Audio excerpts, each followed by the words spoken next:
Hi and happy Friday. Casey Hurley here with Florida's Choice Realty, and we are in week 9 of our 52-week video series all about real estate. We have been talking a lot about buyers. Last week we talked about having the inspection done, and I just wanted to go into that a little bit more, kind of what's next after the inspection happens.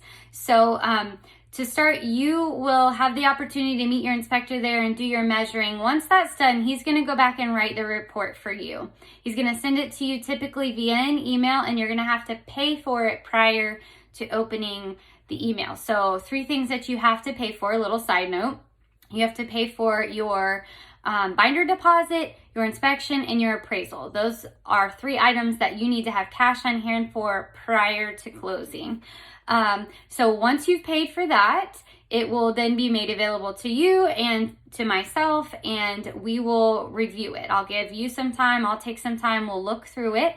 And then I'll make note of anything that I see that's like major structural issues, anything that's a safety hazard, things that are typically asked for, and then I'll have you make note of the things that you think are important. We'll get together and we'll start to compare those items and decide what are the main things we really need to come back to the seller with. I'll use this little document here. This is our repair, replace, treatment agreement, and I'll write all the items that we've agreed to send over to the seller on here. I'll have you guys sign it.